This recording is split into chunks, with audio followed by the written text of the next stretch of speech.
Si j'ai souhaité vous réunir aujourd'hui, c'est parce que ce dont je veux parler ne peut pas s'accomplir par la seule volonté de l'État et par la seule action de l'administration.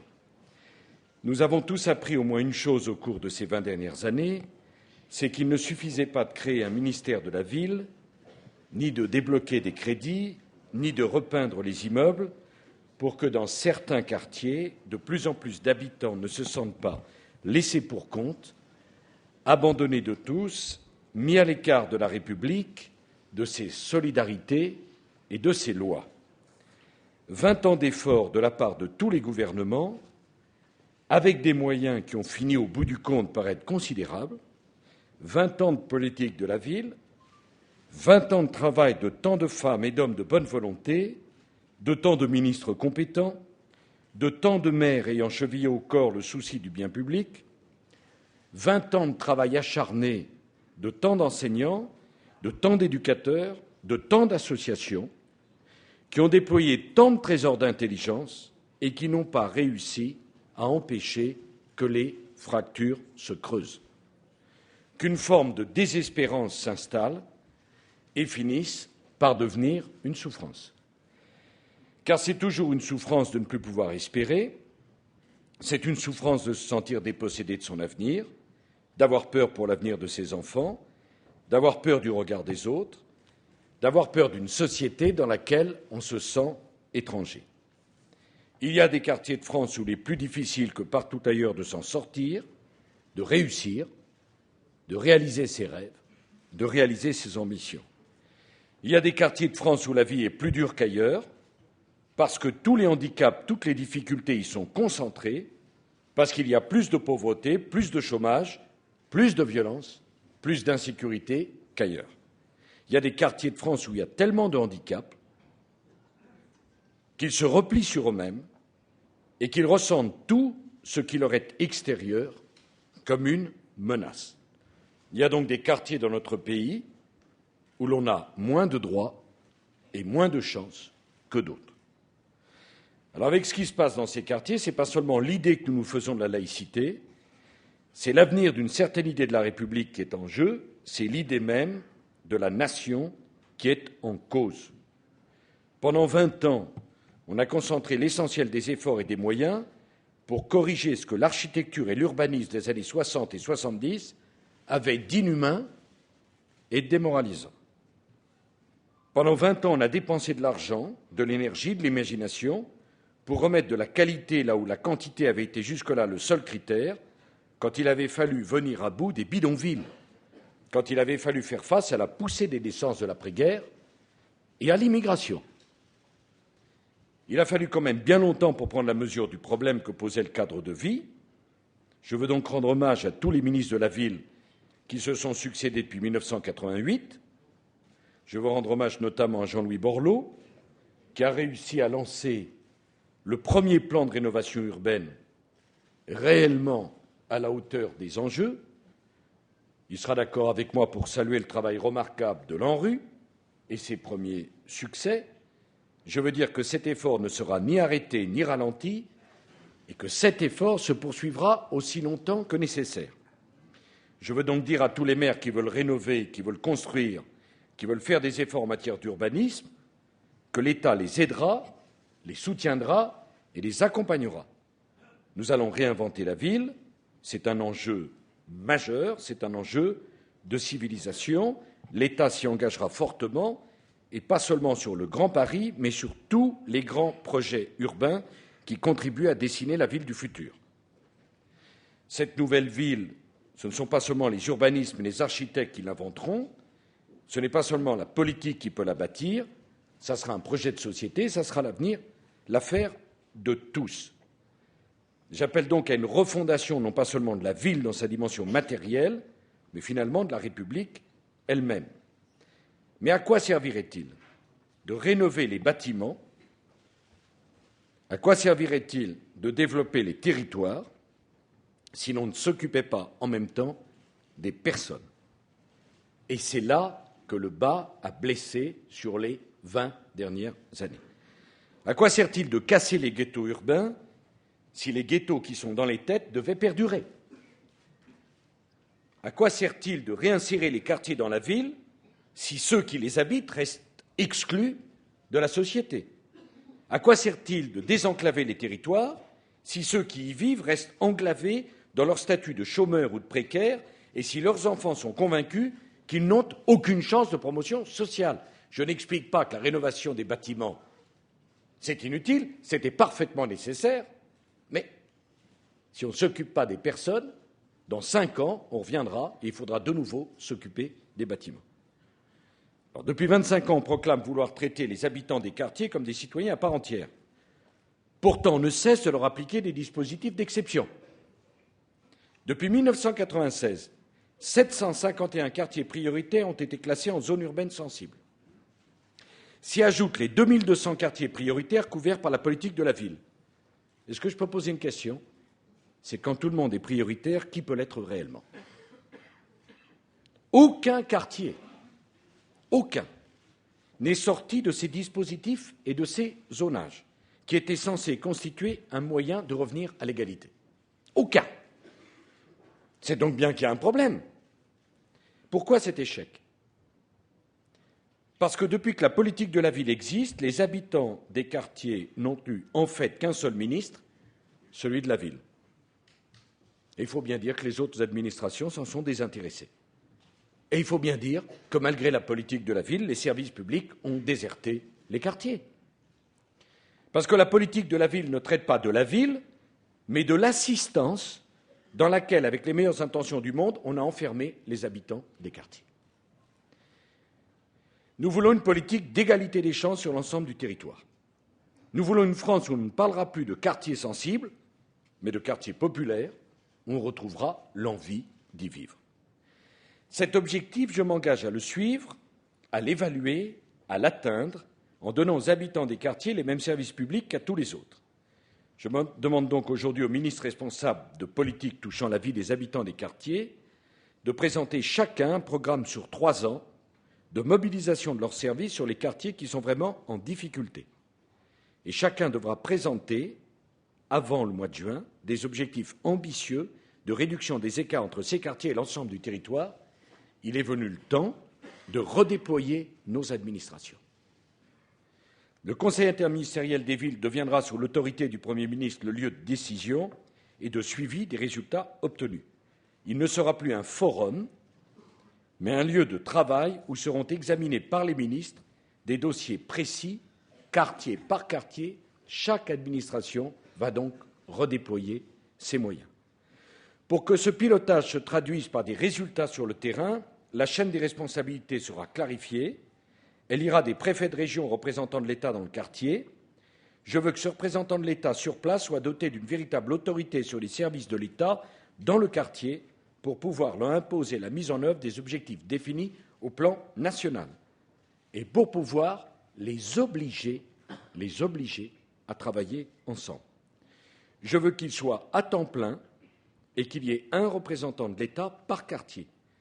La généralisation de ces représentants de l'État sera effective d'ici le 1er septembre. Si aujourd'hui les postes de fonctionnaires restent vacants dans les quartiers, je veux qu'à l'avenir les agents les plus expérimentés, les plus motivés se portent candidats.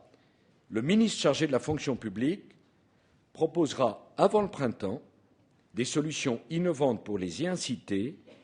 Pourquoi ne pas envisager des postes qui sortiraient des catégories de la fonction publique? Pourquoi ne pas développer des aides à la mobilité professionnelle du conjoint? La fonction publique, les services publics, les fonctionnaires publics vont réinvestir les quartiers. Tant de problèmes n'ont que trop duré. Je les affronterai en concentrant les efforts là où résident les besoins. Ce principe, je veux qu'il soit appliqué aux contrats urbains de cohésion sociale. En 2009, lorsqu'il s'agira de les renouveler, il faudra bien se demander si les 2200 quartiers bénéficiant de ces aides exceptionnelles sont vraiment tous en difficulté. Ce principe, je veux l'appliquer à la solidarité financière que nous devons aux communes les plus pauvres, car s'il y a des villes avec des pauvres, il y a aussi des villes pauvres qui n'ont tout simplement pas les moyens de s'occuper de leur population. Et il faut bien le dire, il y a aussi des villes avec des quartiers en difficulté qui utilisent au bénéfice d'autres quartiers les dotations supplémentaires qui leur sont accordées. Je souhaite un partenariat de confiance avec les collectivités locales. C'est pourquoi je demande au Premier ministre et à Michel Alliot-Marie de conduire avec les élus locaux une réflexion sur la répartition des dotations aux collectivités qui sera mise en place avant le mois de juin. Un projet de réforme sera préparé pour être traduit dans la prochaine loi de finances. Avec les associations, je vais également engager un nouveau partenariat pour les aider à se professionnaliser dans la durée plutôt que de vivre toujours dans la fragilité. L'État va maintenant s'engager systématiquement à l'égard des associations sur plusieurs années. Et c'est un véritable dialogue sur le résultat que nous pourrons enfin mener.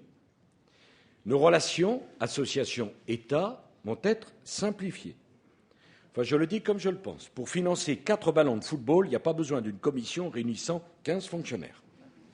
L'État réglera désormais les petites dépenses en 48 heures avec un simple chéquier dans le cadre d'objectifs pluriannuels pour que les associations, vous sachiez, pour l'année suivante et les années qui viennent, ce que vous êtes en droit d'attendre.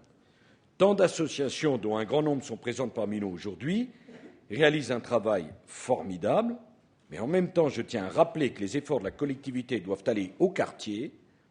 Ils n'ont pas pour vocation première le fonctionnement des associations. Leur travail, je tiens donc à le saluer, parce qu'il repose sur des milliers de bénévoles dont l'engagement est exemplaire. Le premier devoir de l'État, c'est d'assurer la sécurité. Le premier droit des citoyens, c'est le droit de vivre tranquillement, sans se trouver sans cesse menacés par des voyous. Parce qu'avec la peur au ventre, on ne vit pas. J'assume tout ce que j'ai dit et fait par le passé sur le sujet. Je veux une France qui soit juste, une France qui protège les honnêtes gens, une France qui soit plus sévère vis-à-vis de celui dont la seule idée est d'empoisonner la vie des autres et d'abord celle des habitants des quartiers. Les habitants des quartiers sont les premières victimes d'une minorité de voyous. Tel est le message que j'ai voulu adresser à tous les délinquants par la loi sur la récidive et l'excuse de minorité qui a été votée en août dernier. À présent, avec Michel Alliot-Marie, nous allons mettre fin à la loi des bandes, à la loi du silence, à la loi des trafics, en donnant une nouvelle impulsion spectaculaire aux groupes d'intervention régionaux, qui vont être mobilisés jour et nuit sur la mise à jour d'une économie souterraine qui empoisonne la vie des quartiers. La lutte contre les trafiquants de drogue, les mafieux et les voyous va être engagée sans pitié. Que les choses soient claires, le calme qui règne dans certains quartiers ne sera pas le calme voulu par les trafiquants. Les trafiquants exploitent la pauvreté et la misère. Les trafiquants détournent du droit chemin des jeunes qui veulent s'en sortir. Les choses sont parfaitement claires, elles doivent être bien entendues.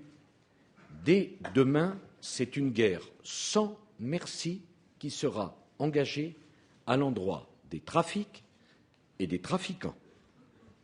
Et j'en assumerai pleinement la responsabilité, les conditions de mise en œuvre, le suivi des résultats. Nul quartier ne sera laissé aux côtés de cette action nécessaire.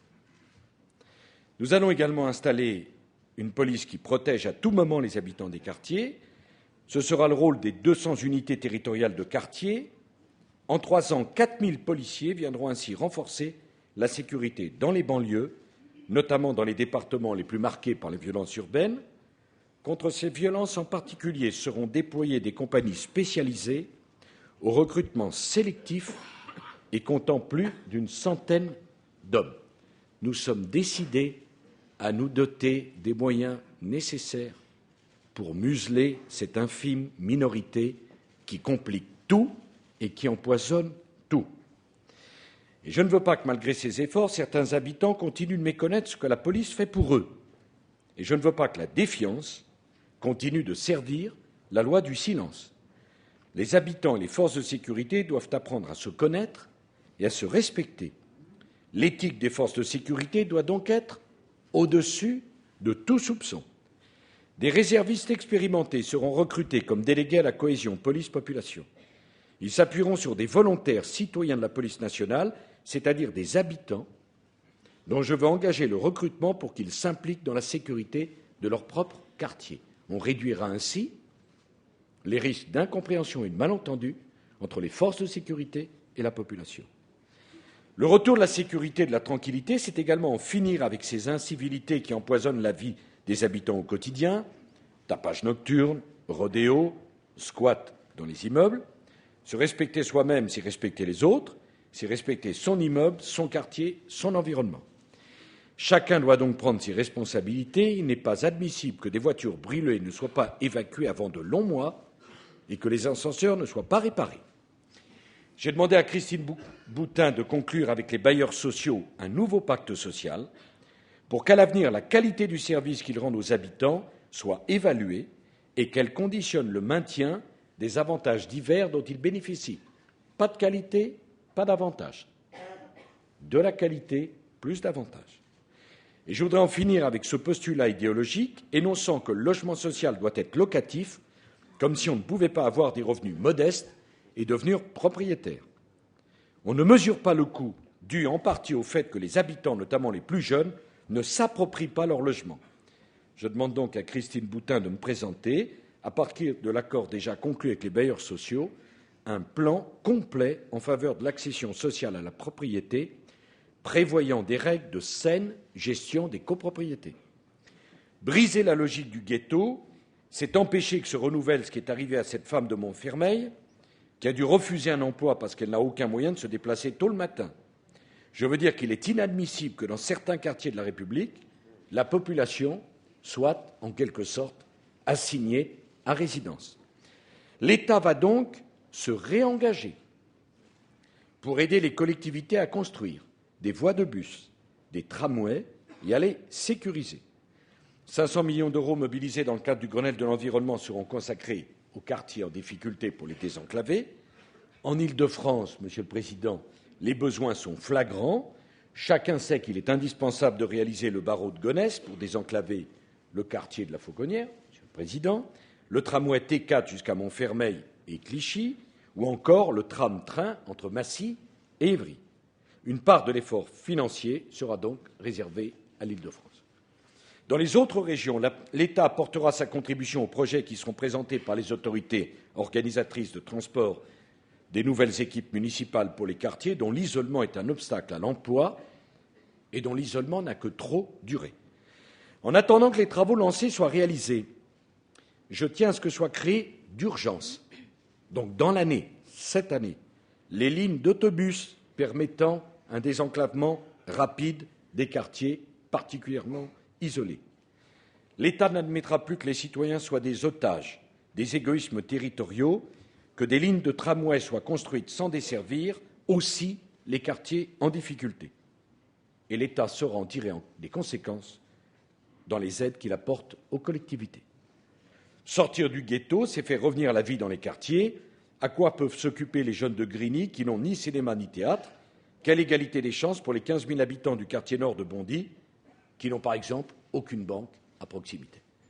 Sortir du ghetto, c'est faire revenir les commerces, recréer les places de marché, redonner vie aux activités culturelles et aux loisirs. Alors il y a dans ces banlieues qu'on a mises en marche de la République, il y a dans ces banlieues toute une jeunesse pleine d'énergie, pleine de courage, pleine d'ambition, qui n'a rien à voir avec la bande de voyous dont je viens de parler. Et cette jeunesse se trouve au milieu de difficultés innombrables, alors qu'ils n'ont qu'une seule idée, qu'ils ne demandent qu'à s'exprimer, ils veulent s'en sortir. On va donc mettre les moyens nécessaires pour assurer l'égalité des chances. Bien sûr, on parle des voyous, j'en ai parlé. On parle des trafiquants, j'en ai parlé. On parle des bandes, j'en ai parlé. Mais on ne voit pas que derrière toute cette minorité, il y a cette jeunesse qui demande qu'on lui donne les moyens d'étudier, de travailler, d'entreprendre. il y a des parents qui sont prêts à tout sacrifier pour que leurs enfants s'en sortent, et notamment du quartier où ils habitent. Et on ne voit pas assez qu'il y a dans ces quartiers un sang neuf pour la France, une vitalité, une richesse qui est sans doute inestimable. On va accomplir une véritable révolution des mentalités. J'ai bien conscience que l'État ne peut pas réussir seul. Mais en même temps, il faut que l'État montre l'exemple et on va mobiliser toutes les bonnes volontés autour de notre objectif. C'est ce que Fadela Amara s'emploie à faire avec ardeur depuis 8 mois. Fadela, elle n'a jamais appartenu à la famille politique dont je suis issu. Fadela, elle n'a jamais partagé mes engagements. Et Fadela, je ne lui ai pas demandé de renier les siens. Je ne lui ai pas demandé d'oublier ses convictions. Je ne lui ai pas demandé d'oublier son histoire. J'ai simplement dit à Fadela, il y a 8 mois, viens mettre en œuvre ce pourquoi tu te bats depuis si longtemps. Et Fadela est venue. Et si elle est venue, c'est parce qu'elle pensait que la situation était devenue telle qu'il n'était plus possible d'attendre. Et que pour elle, le seul fait d'être l'une de gauche, l'autre de droite, ce n'était pas suffisant pour continuer à attendre et à prendre en otage des quartiers qui avaient bien d'autres choses à faire que nos querelles partisanes. Elle est venue parce qu'elle pensait que c'était son devoir et que remplir ce devoir, c'était la meilleure façon d'être fidèle à elle-même. Et elle est venue avec cette générosité, avec cette sincérité, avec cette volonté qu'elle met dans tout ce qu'elle entreprend. Et Fadela, elle a tout mon soutien pour ce qu'elle est et pour ce qu'elle va accomplir. Et je voudrais dire à tous les Français combien l'ouverture et la diversité sont nécessaires pour que le sentiment d'appartenance à une même nation soit fort. Et je voudrais dire combien l'entrée dans le gouvernement de Rachida Dati, de Fadela, de Rama constitue, j'emploie à dessein les mots, un fait historique sur lequel il sera impossible de revenir pour ceux qui me succéderont. C'est un fait absolument nécessaire pour que les quartiers comprennent que chacun a sa chance, qu'il n'y a pas une justice à plusieurs vitesses, qu'il n'y a pas une sécurité à plusieurs vitesses. Et ce n'est pas rien, que ce soit Rachida qui incarne la justice de la République, Fadela qui porte le plan des villes. Il n'y a plus aucune excuse maintenant pour qu'on ne mobilise pas les gens. Ce sont des gens qui vous ressemblent, qui ont connu ce que vous vivez et qui parlent votre langage. Et donc ça, c'est un message qui est adressé à chaque jeune des quartiers. Ce ne sont pas des exceptions. Chacun peut avoir le même destin. Et c'est un message que j'ai voulu envoyer, y compris quand certains de mes amis ne le comprenaient pas, parce que j'estimais que c'était mon devoir de président de la République. Et ce que les autres n'ont pas osé faire, je l'ai fait parce que je pensais que c'était mon devoir. Alors maintenant, ceux qui réclament avant tout la justice et le respect savent qu'ils seront traités avec justice et avec respect, mais sans complaisance. Et chacun sait que, quelle que soit son origine, la couleur de sa peau, la consonance de son nom ou le quartier où il est né, il peut prétendre, par son travail, par ses compétences, à tous les postes et à toutes les responsabilités, y compris les plus élevés. Maintenant, chacun sait qu'il n'y a pas d'autre limite à ses ambitions que celle que lui impose son travail. Et maintenant, chaque enfant perçoit qu'il n'est pas condamné à être un étranger dans son propre pays, parce qu'il reconnaît dans la République une part de lui-même. Alors, à ce jeune issu de l'immigration qui travaille à l'école, qui veut faire des études, je veux dire que notre pays ne doit plus répondre à son courage par la lâcheté des discriminations. Je veux dire à ces enfants qui sont français et qui croient souvent à tort, mais quelquefois à raison, qu'une partie de la France les aime moins. Je veux leur dire que personne ne sera jugé sur la couleur de sa peau ou l'adresse de son quartier. Je veux une démocratie irréprochable et nous allons engraver les principes dans le préambule de notre Constitution.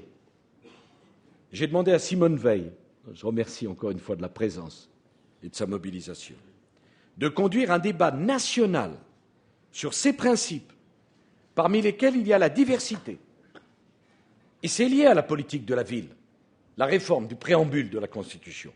Et si pour des raisons éthiques, la diversité ne peut se définir sur une base ethnique, elle doit néanmoins refléter la richesse de notre société à tous les niveaux de responsabilité. La fonction publique doit nous y aider. Elle doit intégrer et promouvoir les enfants issus de l'immigration, comme elle a su promouvoir autrefois les enfants issus des classes populaires, avant la fin de l'année.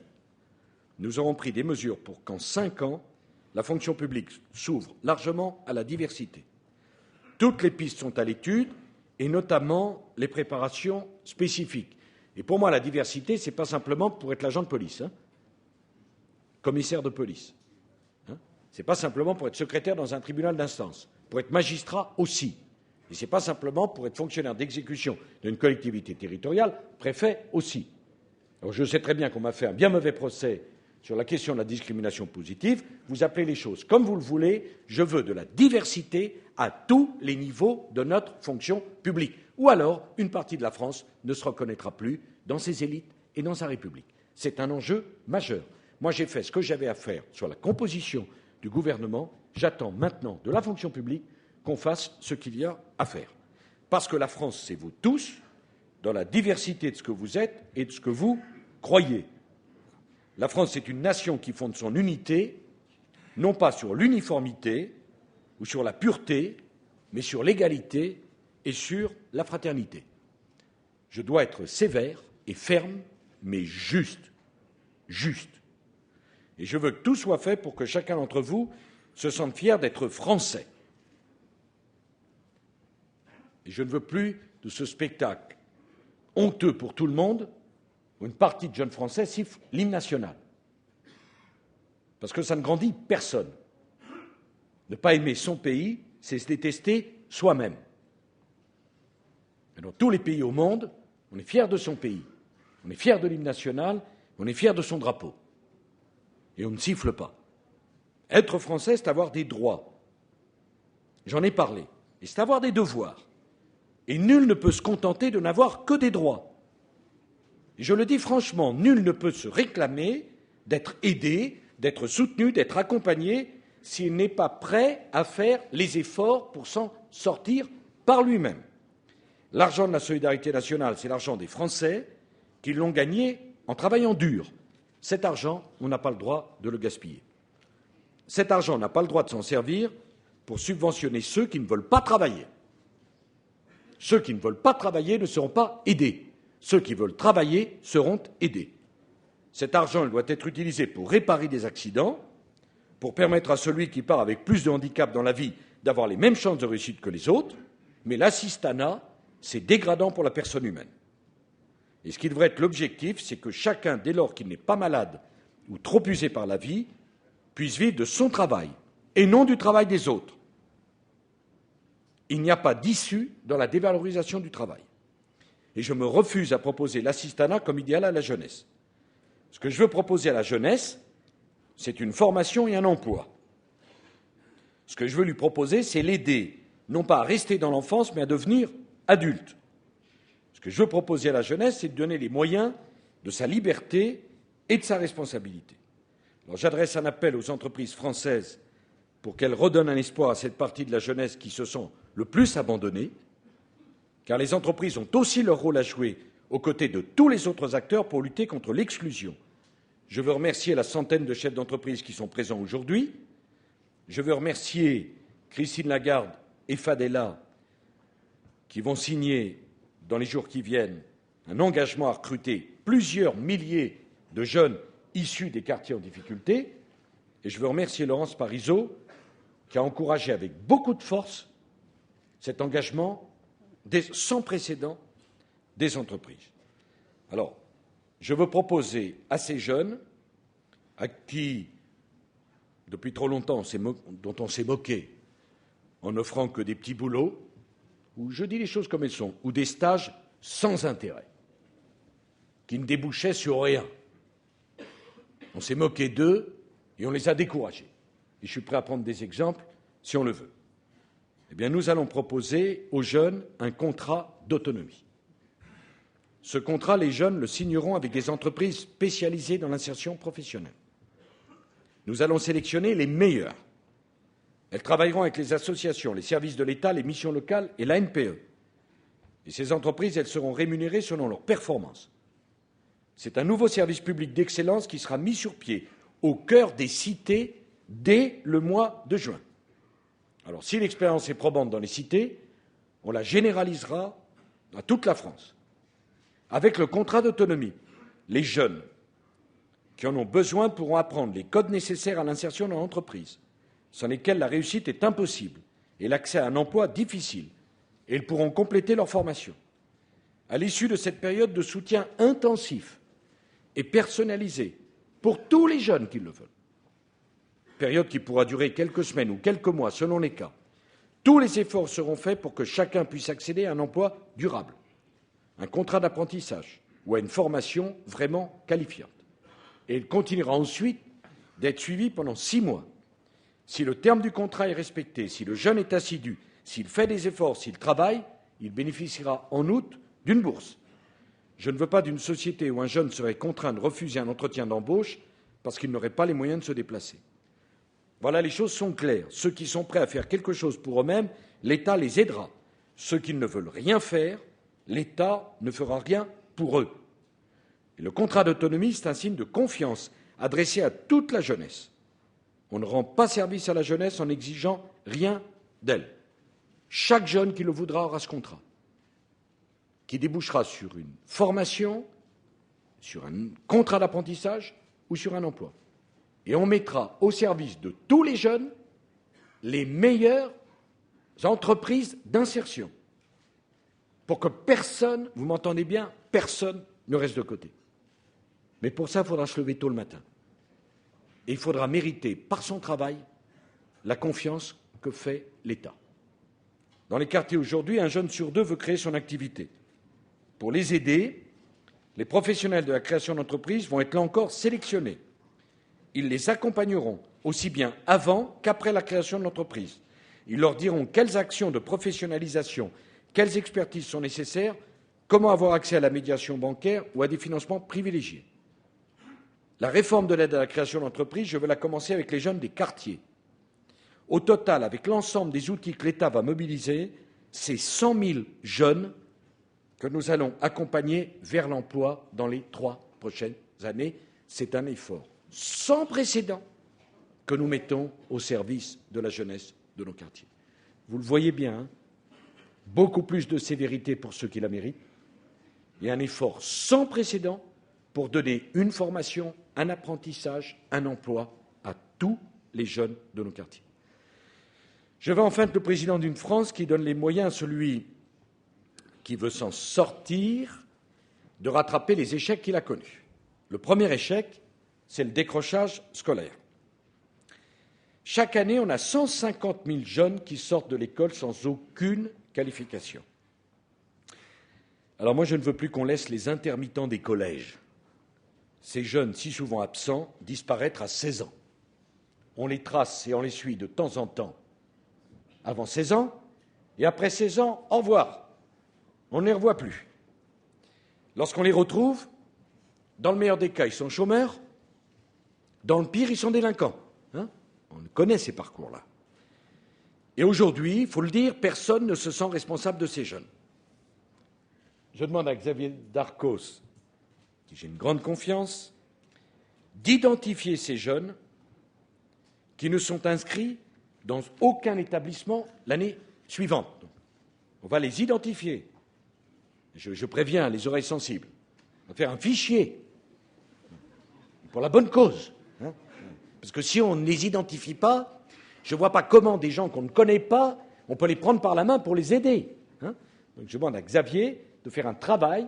On va recenser la totalité des jeunes qui ne sont pas inscrits dans un établissement l'année suivante. Vous savez, celui dont tout le monde en a assez et qui se retrouve abandonné.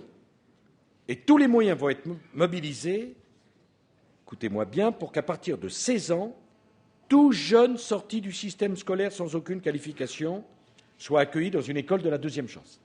C'est-à-dire qu'on va les reprendre, tous ceux qui ont échoué, tous ceux qui sont dans une impasse, tous ceux qui n'ont aucune solution, on va les reprendre systématiquement et on va les mettre dans une école de la deuxième chance. Là où elles existent trop peu, ces écoles sont un succès. Elles vont être généralisées sur tout le territoire de la République. Je veux que l'école de la deuxième chance devienne pour notre République, en ce début du XXIe siècle, une priorité, comme l'école primaire le fut jadis pour la Troisième République. C'est le même effort, c'est la même logique.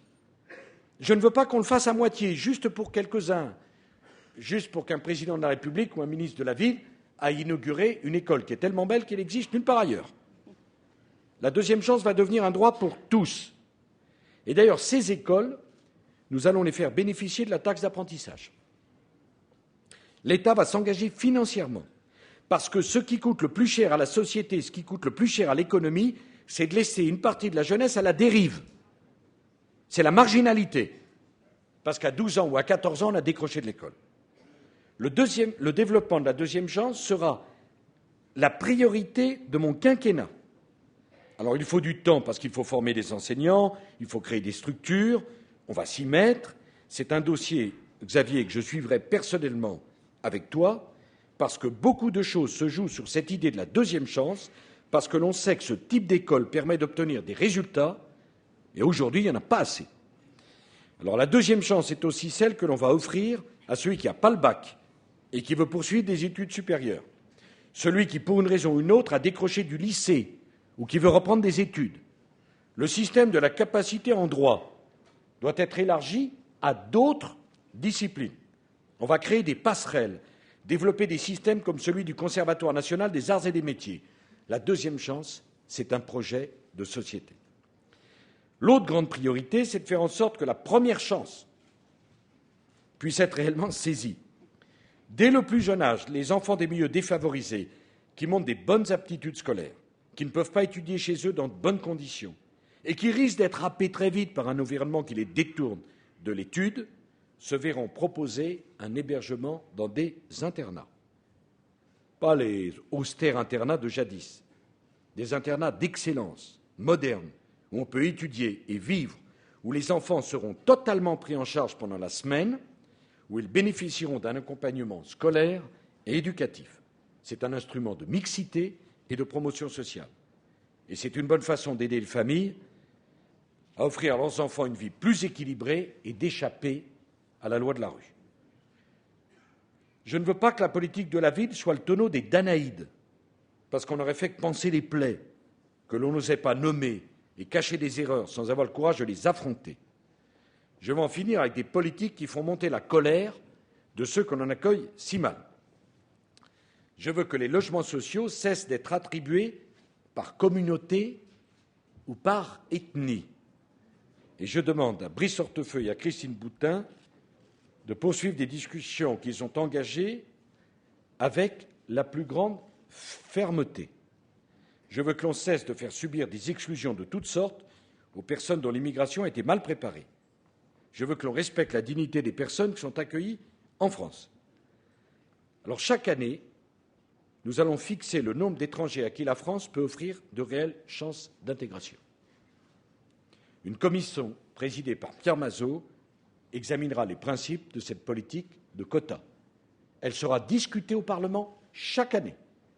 On saura combien d'étrangers la France est prête à accueillir, parce que la France doit continuer à accueillir des étrangers, mais on les accueillera dignement, avec un emploi et avec un logement.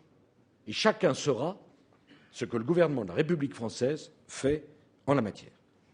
Alors, j'ajoute que pour que la France soit une terre d'immigration réussie, la loi adoptée en novembre dernier a prévu qu'on ne pouvait pas faire venir sa famille sans avoir les revenus nécessaires pour qu'elle vive décemment, et qu'on ne pouvait s'installer en France sans un contrat d'accueil et d'intégration pour la famille, ou sans se donner la peine d'écrire et de parler le français. Parce que franchement, comment peut-on s'intégrer si on ne parle pas la langue et si on ne l'écrit pas? Et on doit s'installer en France, on doit respecter notre culture, on doit respecter nos valeurs, on doit respecter notre loi. Il n'y a pas de place en France pour la polygamie. Il n'y a pas de place en France pour l'excision. Il n'y a pas de place en France pour les mariages forcés. Il n'y a pas de place en France pour le voile à l'école. Et il n'y a pas de place en France pour la haine de la France. car on ne construit rien sur la haine des autres. Parce que derrière ça, il y a le communautarisme et la loi des tribus. Et si on vit en France, je veux qu'on respecte la France, car la France est un pays dont on doit être fier. C'est quand on aime la France qu'on est français. Et pour que tous les enfants aiment la France, la première condition, c'est que l'école de la République ose apprendre ce que c'est que la nation et respecter sa patrie. Alors je sais que notre système scolaire, en relevant ce défi, trouvera un nouveau souffle. L'éducation, c'est l'espoir pour ces enfants de changer sa condition. Finalement, la meilleure école, c'est celle voulue par Condorcet et par Jules Ferry.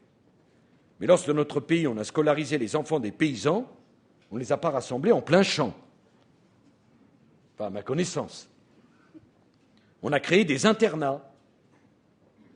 On a mis en place des transports scolaires pour que les enfants de la campagne soient dans les mêmes écoles que ceux des villes et qu'ensemble, enfants de la campagne et enfants des villes, ils construisent l'avenir de notre pays. Eh bien, nous allons faire la même chose avec les enfants des cités. On ne peut plus accepter qu'ils soient scolarisés dans des établissements dont on sait qu'ils ne conduisent qu'à l'échec. Je veux donc casser, je dis bien, casser les ghettos scolaires. Et je n'hésiterai pas à fermer les collèges les plus dégradés. Car la différence entre un collège de centre-ville et un collège au pied des barres, c'est que dans le premier, il faut être le meilleur de sa classe, alors que trop souvent, dans le second, réussir, c'est faire autre chose que d'être le meilleur. Et cet enfant qui ne veut pas progresser, même le maître le plus expérimenté ne saurait l'aider. Eh bien, cet enfant, je veux lui redonner l'envie d'être le premier, dès le plus jeune âge. C'est pourquoi, dans les écoles primaires des quartiers, Xavier Darcos va renforcer les équipes éducatives et étendre aux jeunes orphelins de 16 heures les mesures d'accompagnement éducatif. Personne ne sera laissé de côté. Et on ira plus loin en appliquant ce qui a tant réussi dans quelques écoles primaires pionnières, comme celle de la Soleil à Oulin.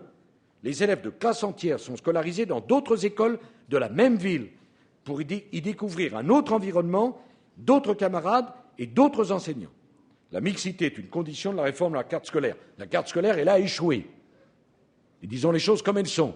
La carte scolaire, c'est les plus pauvres dans les écoles les moins bonnes. C'est ça, la carte scolaire. Alors il faut maintenant avoir le courage de dire les choses et de les dire franchement. Si la carte scolaire avait permis la mixité sociale, ça se saurait. Et c'est tout le contraire qui s'est passé. Je demande par conséquent à tous les inspecteurs d'académie de faire des propositions aux communes pour expérimenter aux écoles primaires les plus en difficulté ce maillage de classes entières dans d'autres établissements. C'est ma conception de la carte scolaire. Elle est beaucoup plus volontariste. Ce n'est pas une conception administrative, c'est une conception politique. On fixe un objectif, on s'y tient et on l'évalue. Et je veux que la République redevienne une incitation à imaginer des pratiques courageuses, pas une excuse pour ne pas agir. Je veux donner à tous les enfants le goût d'apprendre. Dans les collèges et les lycées des quartiers, dont des lycées professionnels, 30 sites d'excellence vont être créés immédiatement.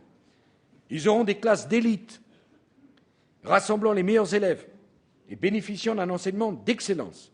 L'encadrement sera renforcé et une banque de stages sera créée pour que la recherche d'un stage en entreprise par les jeunes qui sont en troisième ne soit plus jamais vécue par eux comme le premier échec professionnel. Nous aurons réussi le jour où il y aura plus de diversité à Henri IV, mais aussi le jour où il y aura des classes d'élite dans le collège République à Bobigny, le jour où des établissements privés prestigieux s'implanteront dans les quartiers en difficulté. Et d'ailleurs, j'en ai assez, je le dis très simplement, si des établissements privés veulent s'installer dans des quartiers en difficulté, qu'on ne vienne pas me dire que des règles administratives empêchent. Bienvenue. Et que les établissements d'excellence privés du centre de nos villes aillent s'installer dans ces quartiers en difficulté. Certains, comme l'école alsacienne, sont prêts à le faire, l'État les encouragera. Et je ne verrai que des avantages, c'est un exemple, à ce que l'école alsacienne aille s'implanter en région parisienne, dans un quartier en difficulté, parce que dans les quartiers en difficulté, les jeunes ont besoin d'une école d'excellence. Vous voyez, on a totalement inversé la conception de la carte scolaire. Et c'est ainsi que je veux donner de l'espoir aux jeunes. On va leur ouvrir les filières qui leur sont fermées. L'ENA, HEC et les universités, chère Valérie Pécresse. Eh bien, Xavier Darcos veillera à ce que tous les proviseurs présentent chaque année 5% de leurs élèves les plus méritants en classe préparatoire. La demande formulée par ces élèves sera automatiquement acceptée. Pour avoir toutes les chances de réussir, ils bénéficieront d'un accompagnement personnalisé ainsi que d'une priorité d'accès aux internats et aux logements étudiants. Et là encore, que les immobiles et les conservateurs fassent un grand débat sur la discrimination. Moi, ce qui m'intéresse, c'est un grand débat sur l'action. On va mettre dans les classes préparatoires et dans les filières d'excellence des enfants qui n'avaient aucune chance d'y rentrer. Et naturellement qu'ils font un peu de volontarisme. Naturellement qu'ils ne vont pas y rentrer parce que la couleur de leur peau est différente. Mais si on ne va pas les chercher par la main, qui est-ce qui va les accompagner là-bas? Et certainement pas leurs parents qui ont eu encore moins de chance que leurs enfants. C'est l'État qui doit le faire. Alors vous l'avez compris, ensemble, nous allons bâtir une France fière de sa diversité, capable de se regarder telle qu'elle est et de se rêver telle qu'elle peut devenir. Une France qui participera au monde de demain fait de mélange, d'ouverture et de rencontres entre toutes les cultures. Je pense à ceux qui ont tout quitté pour venir en France. Je pense à leurs enfants à l'identité déchirée, dans un pays mythique qu'ils ne connaissent qu'en rêve et la dure réalité de notre société dans laquelle ils vivent. Je le dis comme je le pense. Je pense à notre nation qui est notre bien le plus précieux. Je pense à ce que nous allons transmettre à nos enfants et je me dis que nous n'avons pas le droit d'échouer. Mesdames et messieurs, je vous remercie.